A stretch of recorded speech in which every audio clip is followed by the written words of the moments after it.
Aujourd'hui, nous revenons sur une histoire que la France croyait connaître. Celle de Ségolène Royal, femme de pouvoir, mère, compagne et symbole d'une génération. Mais derrière les discours et les projecteurs se cache une vérité bouleversante. Celle d'une femme qui a aimé, souffert, puis trouvé la paix. Dans cette vidéo, vous découvrirez l'autre visage de Ségolène Royal, celui d'une combattante silencieuse, d'une femme trahie qui a choisi la dignité plutôt que la vengeance. De son enfance rigide à Dakar, à sa renaissance loin des projecteurs, chaque étape révèle la force d'une âme indestructible. Restez jusqu'à la fin pour comprendre comment la douleur peut devenir lumière et comment le silence d'une femme peut résonner plus fort que tous les discours.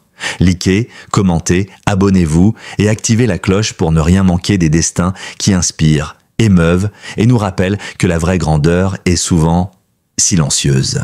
Née le 22 septembre 1953 à Dakar, au Sénégal, Ségolène Royal voit le jour dans une famille où la discipline est plus qu'une valeur, c'est une règle de vie. Son père, Jacques Royal, officier de l'armée française, incarne la rigueur militaire jusque dans la sphère intime. Chez les Royal, les émotions se taisent, les mots se pèsent et la tendresse se devine à travers les gestes les plus simples. Cette éducation de fer façonne chez la jeune Ségolène un caractère d'acier, mais aussi une grande solitude intérieure. Très tôt, elle apprend à encaisser sans plier, à se taire pour mieux observer, à transformer la douleur en moteur. Les déménagements, au gré des affectations paternelles, rythment une enfance nomade, sans racines véritables. La famille change souvent de ville, de visage, d'école. Chaque départ est un arrachement silencieux. La petite Ségolène trouve alors refuge dans les livres. Ils deviennent ses alliés, ses fenêtres ouvertes, sur un monde où la liberté d'expression n'est pas un crime. À travers les pages de Victor Hugo ou de Simone de Beauvoir, elle découvre une autre forme d'autorité.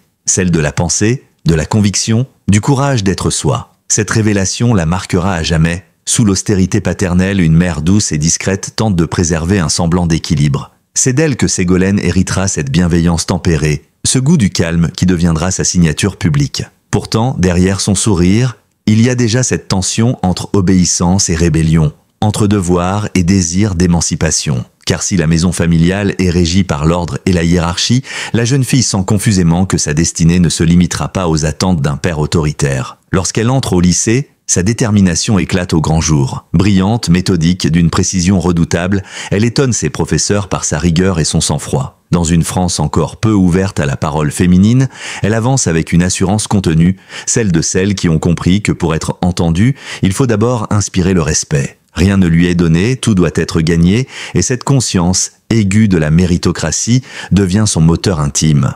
Le départ du foyer paternel est pour elle une délivrance. Elle quitte enfin le silence familial pour les amphithéâtres de Sciences Po Paris, où elle se distingue rapidement. Là encore, elle ne se contente pas de suivre. Elle questionne, contredit, propose. La rigueur apprise dans l'enfance se transforme en discipline intellectuelle. Sa lucidité impressionne, sa réserve intrigue. Peu de gens perçoivent alors que derrière cette application studieuse se cache une femme déjà blessée par l'autorité, mais décidée à l'apprivoiser pour mieux la dominer. Ses études à l'École nationale d'administration, l'ENA, ce temple de la technocratie française, vont parfaire cette mue. Elle y découvre un autre monde, celui du pouvoir, du langage codé, des ambitions calculées. Mais elle s'y forge aussi un réseau et surtout une conviction. Le pouvoir ne vaut que s'il sert. L'idéal de justice qui la hante depuis l'enfance prend alors une forme concrète, celle du service public. C'est dans ces couloirs de l'élite que se dessine le destin de Ségolène Royal. Ses camarades de promotion la décrivent comme imprévisible, à la fois douce et intransigeante. Certains la craignent, d'autres l'admirent. Déjà, elle fascine par son calme glacial et son regard pénétrant. Un professeur dira d'elle « Elle a cette manière rare d'écouter en silence avant de trancher net ». Cette attitude, fruit d'une enfance réprimée, deviendra plus tard son arme politique. Parler peu, mais juste, frapper fort quand il le faut. Derrière ce parcours exemplaire se cache une blessure originelle, le besoin de prouver. Prouver qu'une femme peut exister dans un monde d'hommes, qu'une fille peut défier la sévérité d'un père, qu'une citoyenne peut se faire entendre sans renoncer à sa sensibilité. Cette lutte invisible traverse toute sa jeunesse. Et lorsqu'elle obtient enfin son diplôme de l'ENA, c'est moins une victoire académique qu'une revanche personnelle. Elle a gagné le droit de choisir sa vie, de parler à son tour. Plus tard, elle confiera « Mon père m'a appris à ne jamais plier, même quand c'est injuste ». Une phrase simple mais qui résume tout. L'enfance de Ségolène Royal n'a pas été une cage mais une forge. De cette rigueur est née une force tranquille, une volonté de faire que rien ne semble pouvoir briser. C'est cette énergie, à la fois contenue et incandescente, qui guidera ses premiers pas en politique et qui fera d'elle, des années plus tard, l'une des figures les plus emblématiques et les plus humaines de la scène française. C'est dans les couloirs solennels de l'École nationale d'administration que tout commence. Ségolène Royal, déjà d'une rigueur exemplaire, y croise un jeune homme rieur, plus spontané, presque désinvolte, François Hollande. À première vue, tout les oppose, elle, austère, méthodique, silencieuse, lui, jovial, sociable, porté sur la conversation. Pourtant, entre ces deux esprits brillants naît une complicité intellectuelle immédiate. Ils partagent le même idéal républicain, la même foi dans la puissance du savoir et dans la promesse d'un État juste. Ce qui les rapproche n'est pas la passion, mais la vision. Celle d'une France qu'ils rêvent plus équitable, plus humaine, moins cynique. À la sortie de l'ENA, le couple s'installe à Paris. Tandis qu'Hollande gravit peu à peu les échelons du Parti socialiste, Ségolène Royal rejoint les équipes de François Mitterrand à l'Élysée. Elle découvre alors les coulisses du pouvoir, ses codes, ses alliances tacites, ses coups bas aussi. Très vite, elle s'impose par sa ténacité. Derrière son apparente douceur, elle cache une détermination froide, presque implacable. Dans un univers où l'ambition masculine règne en maître, elle avance seule, avec pour seules armes son intelligence et sa droiture. Son premier grand combat ministériel, au poste de secrétaire d'État à l'environnement, la révèle au grand public. Elle impose des mesures courageuses sur le recyclage, la lutte contre la pollution et la protection de la nature. À cette époque, parler d'écologie n'est pas encore à la mode. Elle le fait pourtant avec une conviction rare, portée par cette idée que la politique ne sert à rien si elle ne protège pas la vie. La France découvre alors une jeune femme énergique, claire, sans compromis, capable d'affronter les plus grands avec le sourire. Dans l'ombre, son couple avec François Hollande se consolide. Ils forment une alliance politique avant d'être une union sentimentale. Ensemble, ils partagent la fatigue des campagnes électorales, les nuits de rédaction de discours, les espoirs déçus et les victoires timides. Leurs discussions ne cessent de jamais, même à table, politique, justice sociale, avenir du pays. Leurs 4 enfants naîtront dans cet environnement vibrant où l'amour se confond avec la mission. À l'extérieur, ils incarnent l'image parfaite du couple moderne. 2 cerveaux, 2 trajectoires, un même rêve, mais derrière les sourires officiels, des fissures apparaissent. Les ambitions de François Hollande grandissent plus vite que celles de sa compagne. Tandis qu'elle croit encore à l'idée de servir, lui pense déjà à l'idée de régner. Ségolène Royal, fidèle à ses principes, s'efforce de concilier vie publique et équilibre familial. Elle refuse les soirées mondaines, privilégie les retours à la maison, les dîners avec les enfants, la simplicité des choses vraies. Il y a dans sa manière d'être une pudeur que la politique moderne ne comprend plus. Dans les couloirs du pouvoir, on la juge souvent trop entière, trop exigeante. On chuchote qu'elle a du caractère, ce mot qu'on n'emploie jamais pour les hommes. Elle encaisse les critiques sans broncher. L'habitude du silence, apprise dans l'enfance, redevient sa meilleure arme. Elle parle peu, mais agit beaucoup. Lorsqu'elle devient ministre déléguée à la famille, puis à l'enseignement scolaire, elle s'impose comme une figure à part, ferme sans arrogance, empathique sans faiblesse. Ses réformes sur la parentalité, le congé de paternité ou la protection des enfants la placent au cœur du débat social. François Hollande, lui, gravit les échelons du Parti socialiste. Sa carrière s'accélère,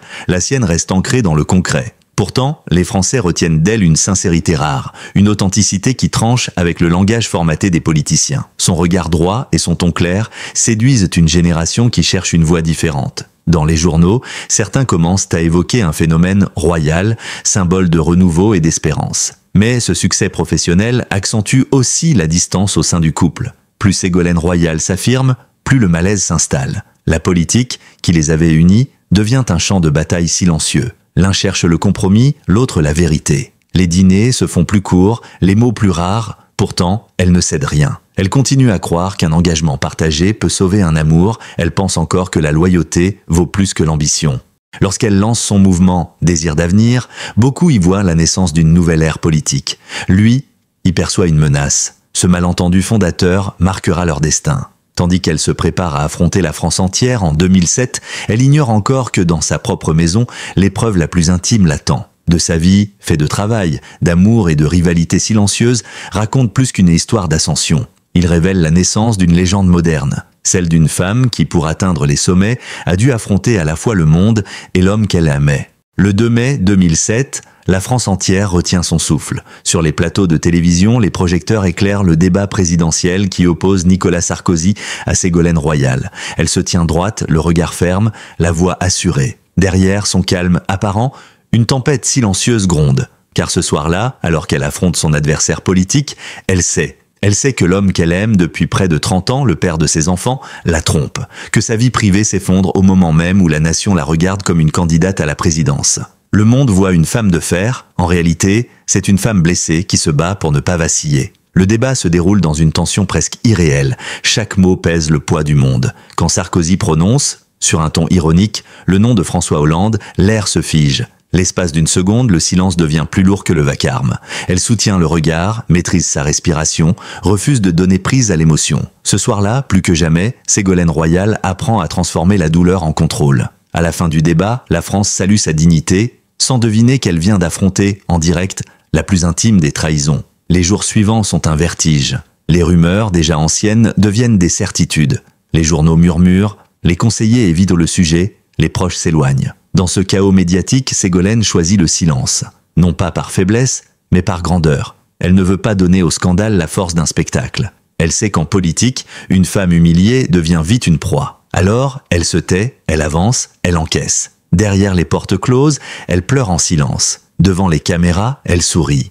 Autour d'elle, le monde continue de tourner. François Hollande, embarrassé, s'enferme dans ses fonctions, esquive les questions, fuit les regards, leur couple, autrefois complice, devient une façade fissurée. Les enfants ressentent la tension sans qu'on leur explique. Dans la maison familiale, le silence s'épaissit presque religieux. Un ancien membre de son équipe confiera plus tard « Elle ne pleurait jamais devant nous, mais ses silences disaient tout. La campagne présidentielle s'achève dans la fatigue et la douleur. La défaite électorale n'est rien face à la défaite sentimentale. Elle a perdu 2 fois, un combat politique et un amour. Pourtant, elle ne s'effondre pas. Au contraire, c'est là que naît sa légende. Car dans la chute, elle choisit la dignité. Elle refuse les interviews de revanche, les confessions lacrymales, les règlements de compte. Ségolène Royal reste droite. Elle transforme l'humiliation en armure. Mais ce silence a un prix. Derrière l'image publique de la femme forte se cache une solitude immense. Les nuits deviennent longues, les pensées tournent en boucle. Comment celui qu'elle a accompagné dans toutes ses ambitions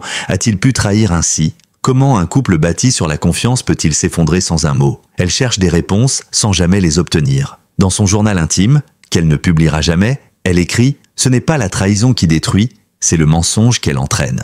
Les médias, fascinés, se délectent des détails. Le public découvre une autre réalité, celle d'une femme blessée, humaine, vulnérable. Beaucoup ressentent pour elle une profonde compassion. Pour la première fois, Ségolène Royal n'est plus seulement la politicienne ambitieuse. Elle devient une femme de chair et de cœur, une mère, une épouse trahie. Le peuple la voit différemment. Sa douleur devient un miroir de celle de tant d'autres femmes, réduites au silence, par honte ou par fierté. Pourtant, elle ne se laisse pas réduire à ce rôle. Dans ses rares confidences, elle refuse de se présenter en victime. « Je n'ai jamais eu peur de perdre un homme, mais j'ai souvent eu peur de perdre ma liberté. » Cette phrase, prononcée des années plus tard, résonne comme une victoire morale. Car là où beaucoup auraient sombré, elle se relève. Le scandale, loin de la détruire, la purifie. Elle sort de cette épreuve plus lucide, plus calme, mais aussi plus seule. Dans les mois qui suivent, elle s'éloigne du tumulte parisien. Elle retrouve refuge dans sa maison de Poitou-Charentes, son territoire de cœur. Loin des caméras, elle se reconstruit. Le jardin devient son sanctuaire.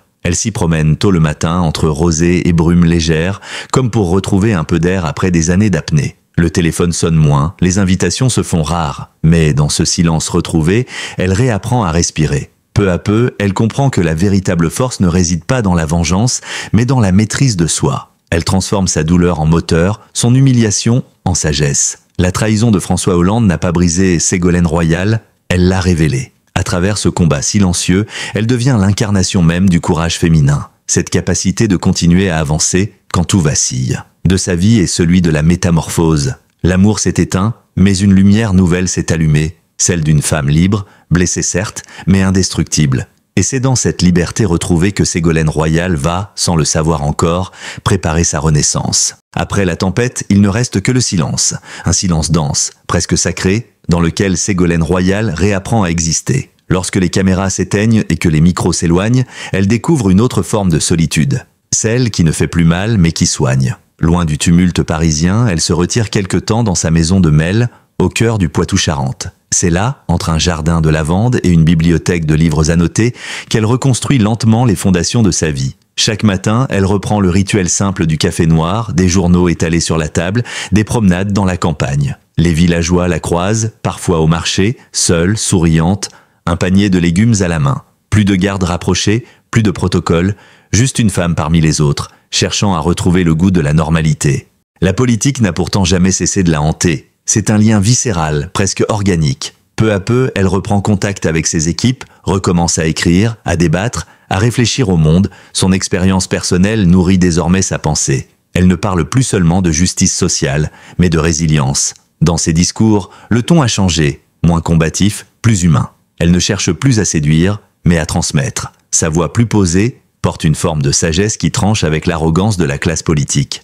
Beaucoup, même parmi ses anciens détracteurs, reconnaissent en elle une profondeur nouvelle. Ce qu'elle a vécu l'a rendue plus vraie, confie un proche collaborateur. Cette authenticité touche un large public. En 2011, lorsqu'elle publie cette belle idée du courage, le livre rencontre un succès immédiat. Ce n'est pas un manifeste politique, mais un témoignage, celui d'une femme qui a connu la chute et qui choisit de se relever sans haine. Elle y parle de dignité, de pardon, de cette force tranquille qui consiste à ne pas céder à la rancune. Les lecteurs y découvrent une Ségolène Royal différente, plus intime, plus apaisée, presque philosophe. Elle écrit « Il faut accepter de ne pas être comprise pour rester fidèle à soi-même ». Une phrase qui résume sa nouvelle philosophie de vie. Au fil des années, elle redevient une figure respectée, écoutée, parfois même admirée. Les plateaux télévisés la réinvitent, non plus pour ses ambitions, mais pour sa clairvoyance. Elle parle d'écologie, de jeunesse, de justice climatique, avant que ces sujets ne deviennent incontournables. Ces mots trouvent un écho nouveau, celui d'une femme qui n'a plus rien à prouver, mais tout à transmettre. Elle n'est plus la candidate blessée de 2007, mais la pionnière d'un féminisme calme, d'une autorité douce. Ses interventions, souvent sobres et précises, inspirent une génération de jeunes femmes engagées. Dans les universités et les associations, son nom revient comme celui d'un modèle de résilience féminine, celle qui ne s'effondre pas même lorsqu'elle a tout perdu. Dans sa vie privée aussi, un apaisement s'installe. Ses enfants, devenus adultes, partagent avec elle une complicité discrète. Ils la protègent autant qu'elle les protège. Les repas de famille sont simples, chaleureux, remplis de rires et de souvenirs. Parfois, un regard se croise, et sans un mot, tout se comprend. Ils savent ce qu'elle a enduré. Ils savent aussi qu'elle n'en parle jamais. À ses proches, elle confie « J'ai compris qu'il fallait cesser d'attendre la reconnaissance des autres ». Cette phrase, presque anodine, signe la fin d'un cycle. La femme politique ambitieuse laisse place à une femme libre. Son retour sur la scène publique ne se fait pas dans le fracas d'une revanche, mais dans la lumière d'une réconciliation. Elle intervient dans les conférences internationales sur le climat, prône la diplomatie écologique, encourage les jeunes à croire en la force du collectif. À chaque apparition, son calme impressionne. Elle parle lentement, choisit ses mots avec soin. Sa dignité n'est plus une posture, c'est une seconde nature. Pourtant, dans ses yeux, une lueur persiste, celle d'une mélancolie qu'aucun succès ne peut éteindre. Elle a connu le pouvoir, l'amour, la trahison. Elle a vu de près la beauté et la cruauté du monde. Mais loin de l'avoir endurcie, cette expérience l'a humanisée. Ségolène Royal ne cherche plus à plaire ni à convaincre, elle veut simplement laisser une trace juste. Sa renaissance est intérieure, invisible aux caméras, mais éclatante pour ceux qui l'approchent. Elle incarne cette vérité rare, la grandeur d'une femme ne se mesure pas à ses victoires, mais à sa manière de se relever après la chute. Et dans ce renouveau empreint de sérénité, Ségolène Royal redonne au mot « courage » sa plus belle définition, celle du silence qui tient debout. Les années ont passé, les scandales se sont effacés, les querelles politiques ont perdu de leur éclat. Dans le tumulte d'un monde toujours avide de bruit, Ségolène Royal choisit désormais le silence. Non plus celui des blessures, mais celui de la paix. Cette paix qu'elle a conquise à la force du cœur, après des décennies de lutte, de combats publics et de douleurs intimes. Aujourd'hui, elle n'est plus seulement une figure politique. Elle est devenue une conscience. Une femme qui inspire, par son endurance et sa dignité, toutes celles et ceux qui refusent de se laisser écraser par la défaite. Son quotidien, loin de l'agitation parisienne, s'organise autour de l'essentiel. L'écriture, les voyages, la nature. Elle s'exprime rarement, mais chaque mot compte. Quand elle prend la parole, ce n'est plus pour convaincre, mais pour transmettre. Dans ses conférences à l'étranger, elle parle de résilience, de courage féminin, de la nécessité de préserver la planète comme on protège une âme blessée. Les jeunes l'écoutent avec un respect sincère. Ils y entendent moins la voix d'une ancienne ministre que celle d'une femme qui a traversé le feu sans se consumer. Il y a dans sa manière de parler un calme presque désarmant. Elle ne cherche plus à séduire les foules, elle apaise. Son regard s'est adouci, mais son esprit demeure lucide. Elle sait que le pouvoir est éphémère, que la reconnaissance médiatique ne dure qu'un instant et que seules les valeurs survivent. La justice, la fidélité, la bienveillance. Ces mots, qu'elle avait défendus toute sa vie, reprennent aujourd'hui tout leur sens. Parfois, elle reçoit des lettres. Des femmes inconnues lui écrivent, des mères seules, des militantes, des étudiantes, toutes touchées par son parcours. Elles lui confient leur admiration pour sa force tranquille, pour cette manière d'avoir affronté la trahison et la solitude sans jamais renoncer à l'amour des autres. Ces messages, qu'elle lit souvent le soir, lui rappellent que sa plus grande victoire n'a pas été électorale mais humaine, celle d'avoir donné du courage à d'autres femmes. À La Rochelle, où elle passe désormais de longs séjours, on la croise parfois dans les rues ou au bord du port, une écharpe sur les épaules, un livre à la main. Elle s'arrête volontiers pour échanger quelques mots, une phrase bienveillante, un sourire. Les habitants la respectent. Ils voient en elle non pas une star déchue de la politique, mais une femme apaisée, fidèle à elle-même. Dans sa maison, le décor est simple. Des livres, des plantes, des souvenirs familiaux. Sur un meuble, une photo d'elle entourée de ses 4 enfants. C'est cette image, plus que toutes les affiches électorales, qui raconte sa vérité. Celle d'une mère, d'une combattante, d'une femme debout. Si le nom de François Hollande revient encore parfois dans les interviews, elle n'en parle plus qu'avec distance et douceur. Il appartient à un autre temps, à une autre vie. Il n'y a ni rancune ni nostalgie, seulement une forme de compréhension. Nous avons été 2 à apprendre. Cette phrase prononcée avec un sourire suffit à mesurer le chemin parcouru. Le pardon chez elle n'est pas une faiblesse, c'est la plus haute expression de la liberté. Aujourd'hui, Ségolène Royal incarne une idée rare, celle d'une femme qui a su transformer la douleur en lumière. Son parcours, souvent semé d'embûches, illustre cette vérité universelle. On ne guérit pas du passé, on apprend à vivre avec lui, sa force ne vient plus de la lutte, mais de la paix. Elle dit parfois « ce n'est pas le pouvoir qui m'a construite, c'est la résistance ». Une phrase qui résume tout un destin. Dans un monde politique où l'ego triomphe souvent sur la morale, son exemple rappelle la noblesse du silence et la beauté de la cohérence. Elle n'a jamais trahi ses convictions, elle n'a jamais renié ce qu'elle était. Sa vie est devenue une leçon d'endurance, un hommage à la persévérance féminine. Et lorsqu'elle conclut ses interventions, elle prononce souvent ces mots simples. Ne craignez pas d'être blessé, craignez seulement de ne plus ressentir. Car c'est dans la douleur que se cache souvent la vérité. Des mots qui bouleversent parce qu'ils viennent d'une femme qui les a vécus. Ainsi se referme le chapitre d'une existence faite de combats et de silence, de larmes et de victoires intérieures. Ségolène Royal n'a pas seulement marqué la politique française, elle a redonné un visage à la dignité. Et si un jour son nom devait s'effacer des manuels d'histoire, il restera, gravé ailleurs, dans la mémoire de celles et ceux qui ont appris, grâce à elle, que la vraie grandeur ne se crie pas. Elle se tient droite, en silence. Merci d'avoir regardé cette vidéo jusqu'au bout. Si l'histoire de Ségolène Royal vous a touché, si sa dignité, sa force et son silence vous inspirent, dites-le nous dans les commentaires. Partagez vos impressions, vos réflexions, vos souvenirs, chaque mot compte, chaque voix fait vivre ce récit.